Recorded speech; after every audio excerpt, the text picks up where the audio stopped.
Selamat kembali ke Paksi Kebenaran. Ada gencatan senjata, lebih kurang. Dan ya, tugasnya jelas belum selesai di Lubnan atau di Iran. Tetapi minggu ini, saya ingin melihat dengan lebih luas lagi, sementara kita memerhati langkah seterusnya Presiden Trump.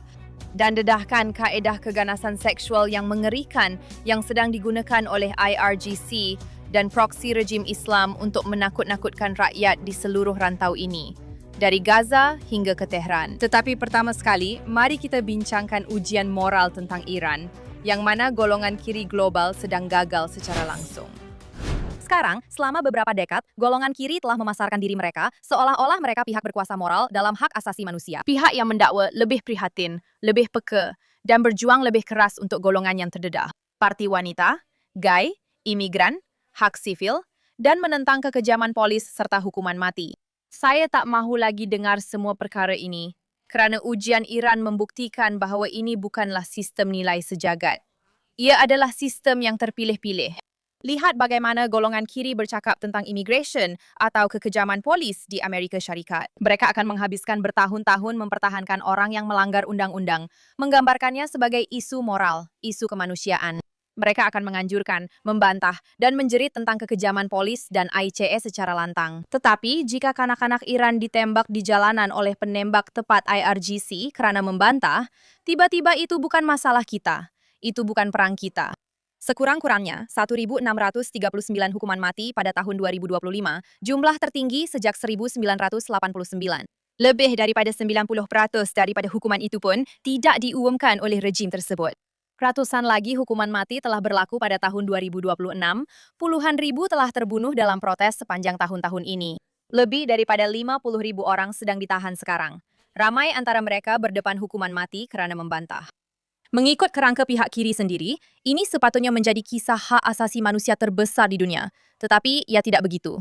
Mari kita lihat hak wanita. Kita sering diberitahu oleh pihak kiri untuk mempercayai wanita, dan kita memang patut.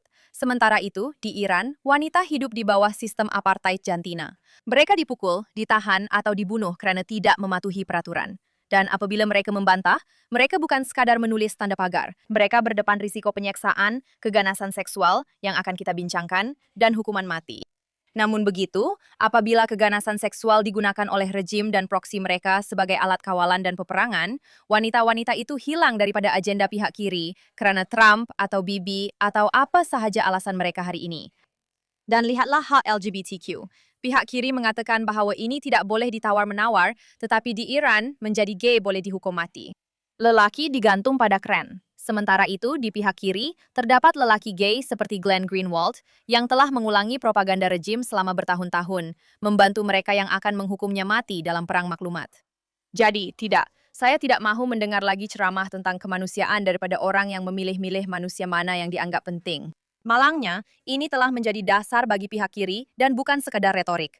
Sudah tentu, kita ada Jimmy Carter yang membiarkan Shah tersisih dan membuka pintu kepada Khomeini pada tahun 79. Kita ada Barack Obama yang menjual perjanjian nuklear sebagai cara untuk memoderatkan rejim, membuka akses kepada puluhan bilion dolar dalam dana yang boleh digunakan. Dan janji yang diberikan ialah bantuan ekonomi akan mengubah tingkah laku, tetapi ia tidak berlaku. Ia membiayai pengembangan. Dan kemudian di bawah Biden, sudah tentu, sekatan kekal di atas kertas, tetapi dilonggarkan dalam amalan. Rejim itu telah menjana lebih daripada 100 bilion dolar hasil minyak sahaja antara tahun 2021 dan 2024, yang secara literal telah menghidupkan semula rejim itu dari segi keuangan. Dan apa yang dihasilkan oleh kebangkitan semula itu?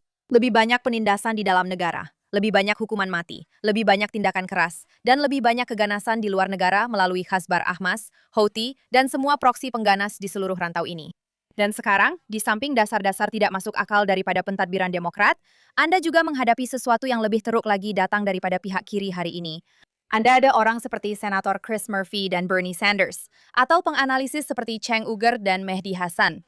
Bukan sahaja mengabaikan jenayah-jenayah ini, malah secara aktif mengulangi hujah-hujah rejim yang bertanggung jawab terhadapnya. Mendakwa Amerika Syarikat sedang kalah, mendakwa Israel memaksa Amerika terlibat dalam perang ini yang akan kita bincangkan, melepaskan rejim daripada tanggungjawab sambil menafikan sebarang simpati terhadap rakyat Iran. Ini bukan analisis, ia adalah propaganda. Dan pada ketika ini, coraknya sangat jelas, sama seperti dengan perjuangan Palestina.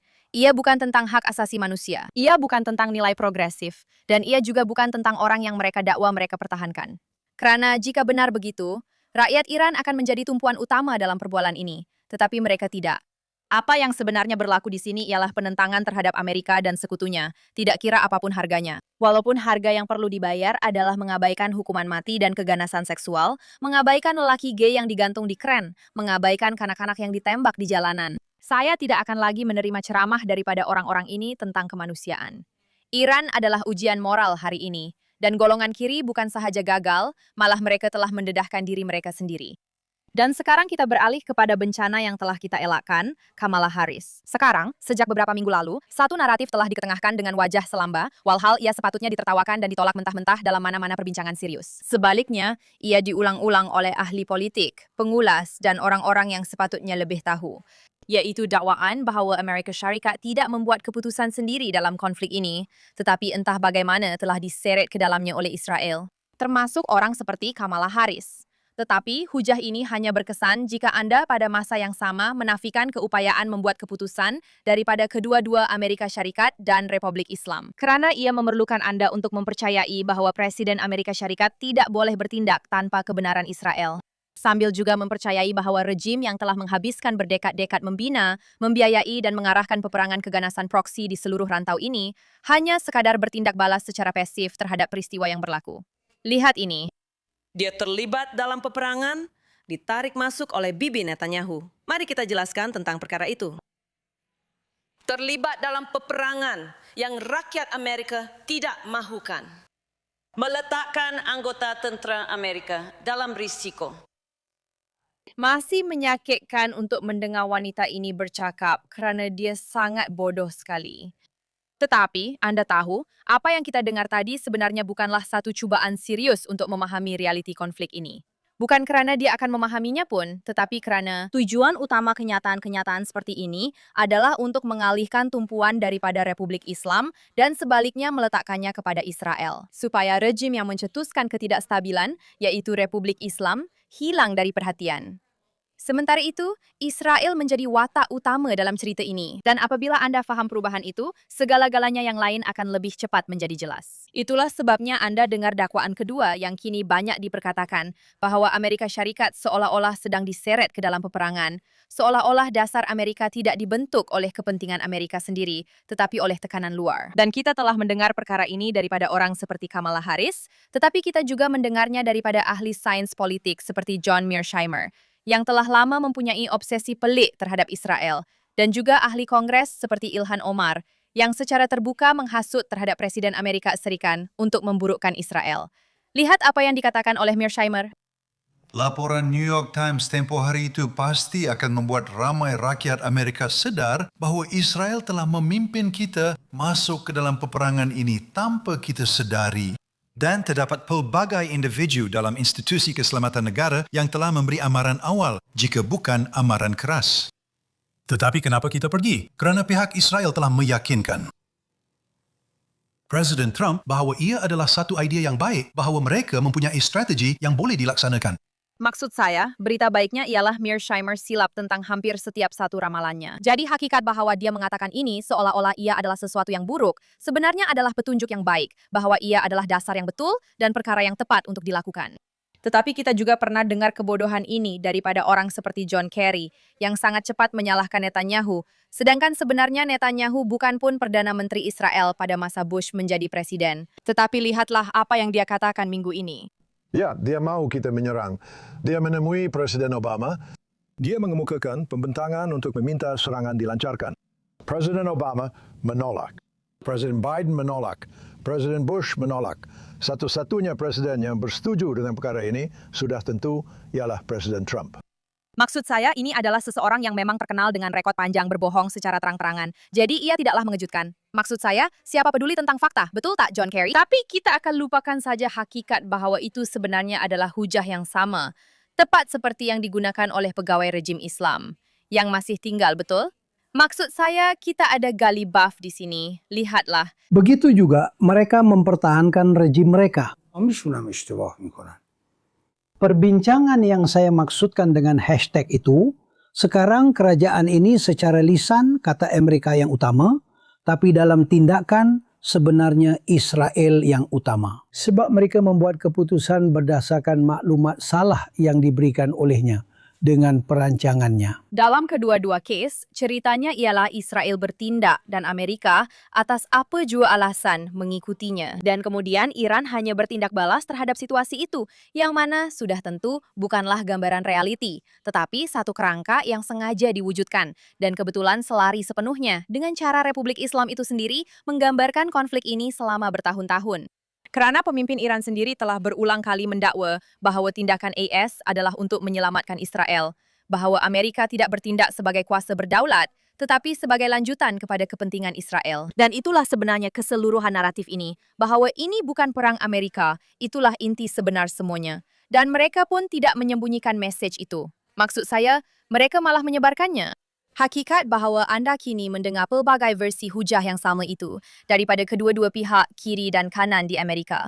Itu yang sudah diperhalus dan dipermudah untuk penonton barat sepatutnya segera menimbulkan kecurigaan tentang kerangka siapa sebenarnya yang sedang diulang dengan hujah-hujah ini. Sekarang, yang paling penting, kerana keseluruhan hujah ini sebenarnya runtuh sebaik sahaja anda melihat rekod sebenar. Kerana pendirian Donald Trump terhadap Iran tidak timbul minggu lepas. Ia tidak muncul semasa perang ini, dan ia juga tidak muncul kerana Israel. Ia adalah satu kesinambungan yang telah wujud sejak beberapa dekad lalu dan didokumenkan melalui kata-kata dan tindakannya sendiri. Lihatlah apa yang beliau katakan pada tahun 1980. Apabila anda mendapat penghormatan daripada negara-negara lain, maka negara-negara lain cenderung untuk mencontohi anda sedikit sebanyak dan anda boleh membentuk sikap yang betul. Situasi di Iran adalah satu contoh yang jelas. Bahawa mereka menahan tebusan kita adalah sesuatu yang benar-benar dan amat tidak masuk akal. Bahawa negara ini hanya berdiam diri dan membiarkan sebuah negara seperti Iran menahan tebusan, menurut pandangan saya adalah sesuatu yang mengerikan. Dan saya tidak fikir mereka akan melakukannya dengan negara-negara lain. Sejujurnya, saya tidak fikir mereka melakukannya dengan negara-negara lain. Jelas sekali. Awak mencadangkan bahawa kita sepatutnya masuk ke sana dengan tentera dan sebagainya dan membawa pulang orang kita. Saya memang rasa begitu ya. Saya tidak fikir ada sebarang persoalan dan memang tiada persoalan dalam fikiran saya. Saya rasa sekarang kita akan jadi negara kaya minyak dan saya percaya kita sepatutnya melakukannya. Dan saya sangat kecewa kerana kita tidak melakukannya. Dan saya tidak fikir sesiapa akan menahan kita. Saya tidak fikir sesiapa akan marah dengan kita. Dan kita memang berhak untuk melakukannya pada masa itu. Saya rasa kita telah kehilangan peluang itu. Jadi, pada tahun 1980 semasa krisis tebusan, beginilah keadaannya sekarang. Presiden Trump menggambarkan situasi dengan rejim itu sebagai sesuatu yang tidak masuk akal, berhujah bahwa Amerika Syarikat sepatutnya bertindak dengan tegas dan menggambarkan rejim itu sebagai cabaran langsung kepada kuasa Amerika. Ini bukanlah pendirian baru bagi Presiden Trump, dan ia sudah tentu bukan sesuatu yang boleh dikaitkan dengan peristiwa semasa atau pengaruh Israel. Tetapi sebenarnya ada banyak lagi. Mari kita imbas ke tahun 1987 dalam satu lagi temu bual dengan Trump. Saya di sini kerana saya secara peribadi sudah letih melihat negara hebat kita ini dieksploitasi. Tetapi bagi Trump, sekutu-sekutu kita hanyalah sebahagian daripada masalah. Punca sebenar adalah Iran. Kenapa kita tidak boleh masuk dan ambil alih sebahagian minyak mereka yang terletak di sepanjang laut? Bagaimana awak akan lakukan itu? Adakah awak akan hantar tentera Marine? Adakah awak sanggup ambil risiko dalam peperangan? Biarkan mereka ambil Iran, awak ambil minyak mereka. Bagaimana? Bagaimana? Maksud saya, adakah kita mahu perang? Maksud awak apa? Awak masuk. Bagaimana kita nak masuk? Kalau kita lemah, perang memang akan tercetus. Okey, macam mana kita nak masuk? Apa yang kita buat? Maafkan saya. Awak akan hadapi perang dan ia akan bermula di Timur Tengah. Bagaimana jika Kesatuan Soviet berkata, kalau awak buat begini kepada Iran, kami akan campur tangan? Saya tak percaya mereka akan buat begitu. Kali seterusnya Iran menyerang negara ini, masuk dan rampas salah satu loji minyak besar mereka. Dan maksud saya, rampas dan simpan, serta dapatkan semula kerugian awak, kerana negara ini sudah banyak kehilangan akibat Iran. Jadi itulah dia. Dan pada lewat tahun 1980-an, Trump sekali lagi mengulangi gesaannya untuk menyerang Pulau Hague dan terus mengambil pendekatan toleransi sifar terhadap pencerobohan anti-Amerika oleh rejim itu. Dan ini adalah sesuatu yang berterusan selama bertahun-tahun melalui kritikannya terhadap JCPOA, perjanjian Iran di bawah Obama. Lihatlah. Ini berlaku sebelum perjanjian Iran ditandatangani. yang memberikan semula 150 bilion dolar kepada Iran dan tidak memberikan kita apa-apa langsung. Tiada apa-apa. Ia akan tercatat dalam sejarah sebagai salah satu perjanjian terburuk yang pernah dirundingkan. Perjanjian Iran adalah salah satu transaksi terburuk dan paling berat sebelah yang pernah dimeterai oleh Amerika Syarikat. Sejujurnya, perjanjian itu memalukan bagi Amerika Syarikat dan saya rasa isu ini belum berakhir lagi, percayalah. Jadi pada tahun 2015, beliau sudah pun menyebut perjanjian nuklear itu sebagai perjanjian paling teruk yang pernah dirundingkan, seperti yang Anda dengar. Bukan kerana seseorang menyuruh beliau berkata begitu, tetapi kerana ia selari dengan pendirian yang telah beliau nyatakan selama beberapa dekad. Dan kemudian pada tahun 2018, beliau akhirnya bertindak atas pendirian itu dengan menarik diri daripada perjanjian tersebut. Dan pada tahun 2020, beliau telah membenarkan serangan ke atas Qasem Soleimani yang merupakan ketua IRGC. Dan ini adalah salah satu tindakan langsung paling signifikan terhadap Republik Islam dalam beberapa dekad. Ini jelas merupakan keputusan yang dibuat oleh Amerika Syarikat berdasarkan perkiraan strategiknya sendiri. Beliau mempunyai rekod selama 4 dekad dengan pendirian yang konsisten, yang bermaksud dakwaan bahawa beliau tiba-tiba didorong oleh Israel dalam hal ini bukan sahaja salah, malah memerlukan anda untuk mengabaikan seluruh rekod awam Presiden Trump. Dan ia juga memerlukan anda untuk mengabaikan tindakan rejim Islam kerana dalam kerangka ini, rejim tersebut sentiasa bertindak balas dan tidak pernah menjadi pendorong kepada peristiwa-peristiwa itu, yang mana adalah tidak masuk akal. Memandangkan ini adalah rejim yang telah membelanjakan berbilion-bilion untuk membangunkan Hezbollah, membiayai Hamas, mempersenjatai milisya di Irak, menyokong Houthi, dan melabur selama beberapa dekad dalam peperangan proksi. Sebagai doktrin strategik teras yang direka untuk meluaskan pengaruh tanpa tanggung jawab untuk berkonfrontasi secara langsung. Ini bukanlah tingkah laku reaktif, ini adalah inisiatif. Ia bersifat ekspansionis, dan ia termasuk serangan langsung ke atas rakyat Amerika, termasuk pengeboman Barrack Marine Amerika Syarikat di Beirut pada tahun 1983. Itu dilakukan oleh Hizbullah, sebuah kumpulan pengganas proksi yang disokong rejim Islam, yang membunuh 241 anggota tentara Amerika, dan kekal sebagai salah satu serangan paling berdarah terhadap pasukan Amerika Syarikat dalam sejarah. Terdapat sejarah panjang dan didokumenkan dengan baik mengenai pasukan rejim Iran membunuh rakyat Amerika, yang menjadikan dakwaan bahwa Amerika Syarikat tidak mempunyai kepentingan sendiri untuk berdepan dengan rejim ini bukan sahaja lemah, malah langsung tidak berpijak pada realiti. Sebenarnya, jika Israel benar-benar mengawal dasar Amerika Syarikat, kita tidak akan melihat perselisihan antara Washington dan Baitul Maqdis. Dan kita juga tidak akan melihat Amerika Syarikat kadang-kadang cuba mengehatkan operasi Israel seperti yang baru saja kita lihat Presiden Trump lakukan dengan kenyataannya mengenai Lubnan, dengan ketegangan yang sering berlaku antara kedua-dua kerajaan itu. Jadi sekarang Anda membuat dakwaan yang jelas tidak mungkin benar berdasarkan semua bukti yang ada, yaitu Israel mengawal Amerika Syarikat. Atau bahwa keputusan Trump tentang apa yang terbaik untuk Israel adalah berdasarkan apa yang terbaik untuk Israel, bukan apa yang terbaik untuk Amerika. Dan ini adalah naratif yang memerlukan Anda mengabaikan 40 tahun rekod Trump sendiri. Ia bukanlah pandangan yang buruk atau salah tafsir terhadap peristiwa, tetapi satu kerangka yang mencerminkan propaganda rejim itu sendiri, yang sejujurnya sentiasa berusaha untuk menampilkan dirinya sebagai pihak yang hanya bertindak balas dalam konflik ini dan menggambarkan Amerika Syarikat sebagai pihak yang dimanipulasi, Anda tahu, serta menampilkan Israel sebagai punca utama konflik ini. Walaupun hakikatnya itu jelas tidak benar, seperti yang kita lihat dengan apa yang sedang berlaku di Timur Tengah hari ini.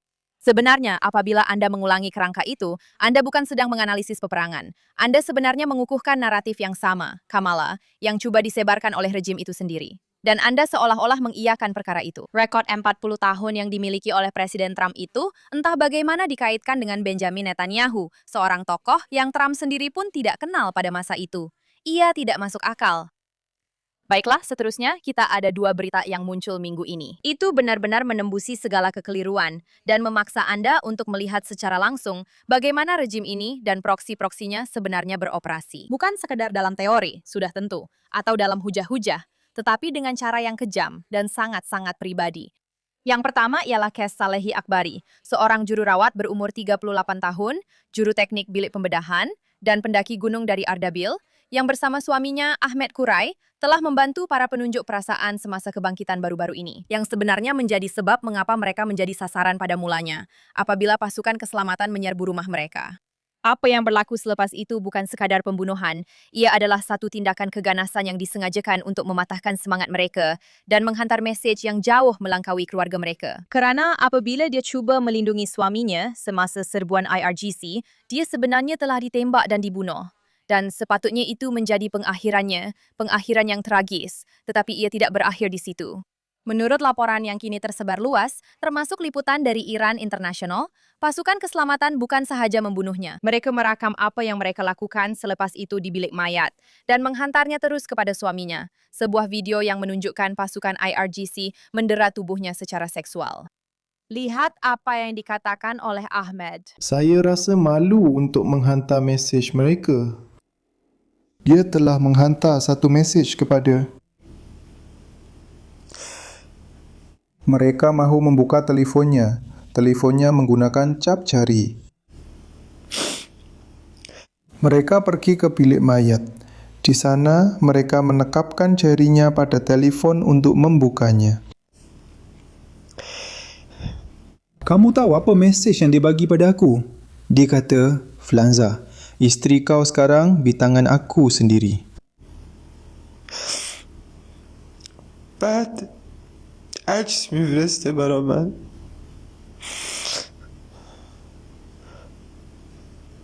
Dengan keadaan macam ni, macam mana aku nak datang? Dengan muka yang hancur ni. Aku sekarang jadi macam banduan yang pernah aku jadi dalam penjara tu. Gigi aku patah, bibir aku cedera. Demi Allah, aku tak main-main.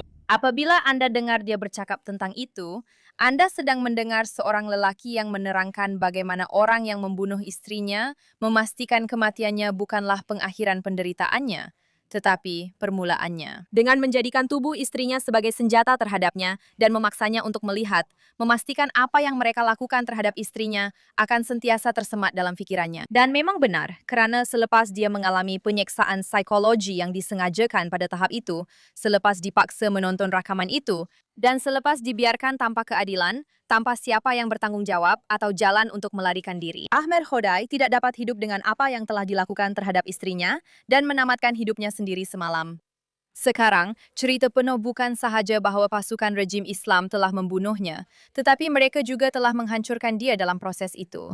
Keganasan seksual telah lama diketahui sebagai taktik rejim Islam. Ia digunakan di pusat tahanan semasa, soal siasat dan ketika tindakan keras terhadap penunjuk perasaan sebagai cara untuk memalukan atau mengawal serta menakut-nakutkan sesiapa sahaja daripada mengikuti jejak yang sama. Dan dalam kes ini, mereka bukan sahaja menggunakannya terhadap orang yang mereka bunuh, mereka turut melakukannya terhadap orang yang dia cintai, menjadikan tubuhnya sebagai alat peperangan psikologi. Sekarang, bahagian yang paling teruk ialah ini bukanlah kes terpencil. Beberapa badan antarabangsa telah mendokumentasikan bahawa rejim Islam telah secara sistematik menggunakan keganasan seksual sebagai alat penindasan. Misi pencarian fakta PBB mengenai Iran telah membuat kesimpulan bahawa rogol dan bentuk keganasan seksual lain telah digunakan semasa protes wanita, kehidupan, kebebasan sebagai sebahagian daripada tindakan keras yang meluas dan sistematik, termasuk terhadap wanita, lelaki dan juga kanak-kanak di dalam tahanan. Amnesty International juga telah mendokumentasikan kes-kes rogol berkumpulan, kejutan elektrik pada alat kelamin, dan penyiksaan seksual semasa soal siasat, menggambarkannya sebagai satu strategi yang disengajakan untuk menghukum, mengaibkan, dan memaksa pengakuan. Human Rights Watch, serta kumpulan hak asasi manusia lain telah melaporkan corak yang sama, di mana keganasan seksual bukanlah sesuatu yang kebetulan, tetapi bersifat institusional. Ia digunakan oleh pasukan keselamatan sebagai satu kaedah kawalan. Dan apabila anda membandingkan rekod itu dengan apa yang berlaku kepada Salehi, Akabari dan Ahmed Hodan, anda sebenarnya tidak sedang melihat sesuatu yang menyimpang daripada sistem. Anda sedang melihat sistem itu berfungsi tepat seperti mana ia direka. Dan tujuannya bukan untuk mendiamkan individu itu, tetapi untuk menghantar mesej kepada semua orang lain bahawa jika anda membantu para penunjuk perasaan, jika anda melawan, jika anda tidak mengikut apa yang mereka mahu, inilah yang akan berlaku kepada anda dan orang yang anda sayangi. Dan mesej itu tidak berakhir dengan kematian sahaja. Ia berterusan selepas itu dalam bentuk penghinaan, trauma dan ketakutan. Dan sementara itu berlaku di dalam Iran, kami juga melihat minggu ini satu kisah selari muncul dari Gaza yang menunjukkan logik kuasa yang sama dan eksploitasi terhadap kelemahan yang sama. The Daily Mail melaporkan minggu ini bahwa wanita di Gaza, terutamanya balu dan wanita yang telah bercerai serta kehilangan tempat tinggal, terputus daripada pendapatan tetap dan bergantung kepada rangkaian pengagihan bantuan untuk terus hidup, sedang dieksploitasi secara seksual oleh Hamas atau lelaki lain yang bekerjasama dengan mereka, yang mengawal akses kepada bungkusan makanan, bantuan kemanusiaan, pembayaran tunai, malah keupayaan untuk bergerak atau mencari tempat perlindungan. Mereka menggunakan kawalan itu untuk memaksa wanita menjalinkan hubungan seksual dalam keadaan di mana penolakan boleh membawa kepada kelaparan, kehilangan tempat tinggal, atau lebih teruk lagi. Ini adalah testimoni terperinci, termasuk seorang lelaki yang menceritakan tentang seorang balu yang ditemui di dalam kemah di kawasan Garabli ketika sedang diserang oleh beberapa anggota pasukan Qassam. Dan seorang lagi berkata bahwa wanita-wanita dipaksa menjual diri mereka untuk mendapatkan makanan atau sejumlah kecil wang tunai, kadang-kadang serendah 100 shekel, yang menunjukkan tahap keputusasaan dan ketidakseimbangan kuasa yang berlaku. Laporan itu juga menerangkan bagaimana interaksi ini sering dimulakan melalui saluran kebajikan atau organisasi keagamaan, di mana wanita memohon bantuan dan kemudian menjadi sasaran lelaki. Mereka yang mempunyai akses kepada maklumat pribadi wanita, termasuk nombor telefon, dan menggunakan akses itu untuk memulakan gangguan, tekanan, dan akhirnya paksaan.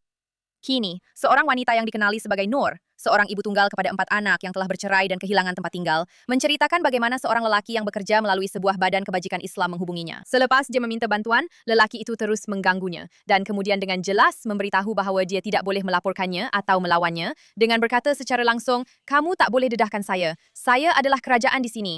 Sekarang, kenyataan-kenyataan seperti ini adalah keseluruhan struktur penderaan di bawah Hamas dan semua proksi rejim Islam di Iran. Kerana ia mendedahkan satu sistem di mana orang yang sama mengawal sumber, keselamatan dan kehidupan harian, juga bertindak tanpa sebarang hukuman. Dan di mana wanita yang telah kehilangan segalanya tidak mempunyai pilihan sebenar selain terpaksa menyesuaikan diri dengan dinamik kuasa itu demi untuk terus hidup.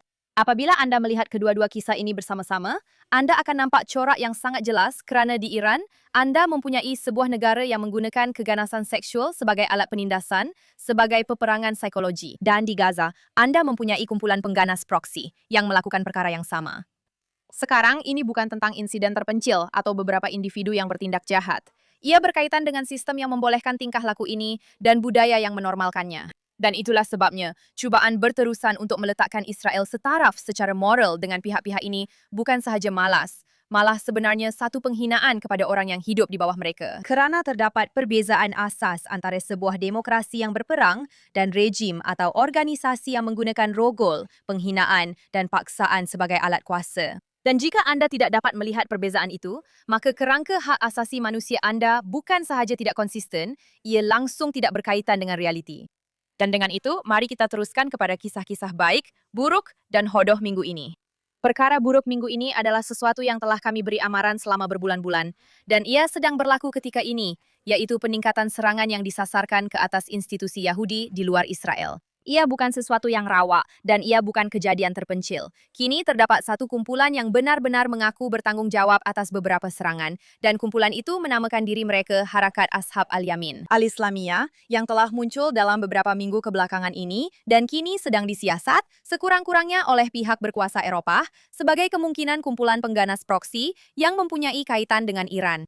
Baru-baru ini, minggu ini, terdapat cubaan serangan bakar di sinagog Kenton United di barat laut London, di mana bahan pembakar telah dilemparkan ke dalam bangunan itu, menyebabkan kerosakan akibat api dan asap. Dan ini bukan kejadian terpencil. Seperti yang saya sebutkan, ini adalah sebahagian daripada siri serangan yang kini digambarkan sebagai kempen berterusan keganasan dan ugutan terhadap komuniti Yahudi.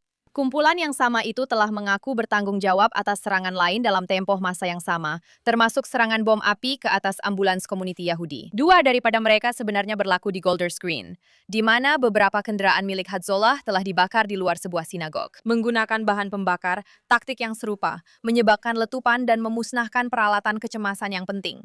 Kini, mereka juga telah dikaitkan dengan cubaan serangan bakar ke atas sinagog di Finchley dan Hendon, serta serangan ke atas saluran media berbahasa Parsi. Saluran media, Iran International, yang mengkritik rejim Iran, yang sepatutnya memberitahu Anda bahwa ini bukan sekadar mengenai sasaran rawa, tetapi mengenai rangkaian sasaran simbolik yang berkaitan dengan kehidupan Yahudi, Israel, dan pembangkang Iran. Sekarang, ini tidak terhenti di London sahaja. kerana kumpulan yang sama juga telah mengaku melakukan serangan di seluruh Eropah, termasuk insiden di Belgium dan Belanda yang menyasarkan sinagog serta tapak-tapak Yahudi. Sebab itulah pihak berkuasa kini melihat perkara ini sebagai satu corak rentas negara, bukannya siri insiden yang berlaku secara setempat. Dan di sinilah orang ramai terus memandang rendah apa yang sedang berlaku kerana mereka mahu menggambarkan perkara ini sebagai kebencian yang tidak teratur atau kemarahan spontan. Sekadar angkara segelintir individu bermasalah. Sebenarnya, apa yang anda lihat ialah jenis persekitaran yang membolehkan rangkaian, proksi dan operasi pengaruh untuk berakar umbi, di mana hasutan telah menjadi perkara biasa selama bertahun-tahun, dan di mana hanya memerlukan sebilangan kecil individu untuk menukar hasutan itu kepada keganasan di dunia sebenar. Kerana apabila anda melihat rumah ibadat Yahudi dibaling bom api atau ambulans dibakar, saluran media disasarkan dan semuanya berlaku dalam tempoh beberapa hari antara satu sama lain, ia bukan sekadar isu keselamatan. Ini adalah isyarat bahawa apa yang telah lama berlegar di bawah permukaan melalui propaganda, hasutan dan rangkaian yang dibiarkan beroperasi tanpa banyak pengawasan, kini sedang berubah menjadi serangan langsung terhadap komuniti Yahudi. Dan tiada sebarang konteks yang boleh membenarkan pembakaran rumah ibadat Yahudi. Tiada sebarang konteks yang boleh membenarkan pembakaran ambulans. Dan sudah tentu, tiada sebarang konteks yang boleh membenarkan kempen berterusan untuk menakut-nakutkan sesuatu komuniti hanya berdasarkan siapa mereka. Dan kini untuk kisah buruk minggu ini ialah betapa pantasnya satu dakwaan yang langsung tidak berasas, hampir lucu, boleh dijadikan naratif global. Dakwaan bahawa pasukan Israel menggunakan anjing untuk melakukan serangan seksual terhadap rakyat Palestin, saya sendiri tidak percaya saya perlu menyebut perkara ini. Ia bermula dengan pemantau hak asasi manusia Euromed yang berkaitan dengan Hamas, yang sudah tentu tidak memberikan sebarang bukti kukuh untuk salah satu tuduhan paling melampau yang boleh dibuat. Kemudian, kelab peminat Hamas, Dropsite News, menyebarkannya seolah-olah ia adalah fakta, malah menyebarkannya lagi. Apa yang mereka maksudkan ialah sumber perisikan Israel, kecuali sumber Israel itu bukanlah perisikan, bukan kerajaan, dan tidak ada kaitan dengan negara dalam apa-apa cara sekalipun. Ia adalah seorang pengulas aktivis yang secara terbuka anti-Israel dan hanya mengulangi dakwaan yang sama, serta membentangkannya seolah-olah ia satu bentuk pengesahan. Ia bukan satu kesilapan di pihaknya. Ia adalah cubaan sengaja untuk mengelirukan dan memberi cerita yang tidak berasas itu tanggapan palsu bahwa ia berwibawa. Dan apabila anda benar-benar melihat dakwaan itu sendiri, ia jelas tidak masuk akal kerana ia bukan sahaja tidak terbukti, malah secara fungsinya mustahil. Kerana ia bergantung, pertama sekali, pada testimoni yang langsung tidak disahkan, dan mereka bergantung pada sifar bukti. Maksud saya, banduan-banduan yang mendakwa bahawa di penjara Taiman, mereka telah dirogol oleh anjing-anjing IDF, kerana anjing-anjing itu diarahkan dan dilatih oleh IDF untuk melakukan perkara tersebut. Dan ia langsung tidak masuk akal dalam cerita-cerita itu. Dan ia lebih tidak masuk akal lagi kerana ia melibatkan tentera. Anjing dilatih melalui kaedah pengkondisian, pengulangan dan sistem ganjaran untuk melakukan tugas-tugas yang sangat khusus seperti pengesanan, penjejakan, atau penahanan terkawal yang memerlukan ketepatan dan kebolehpercayaan.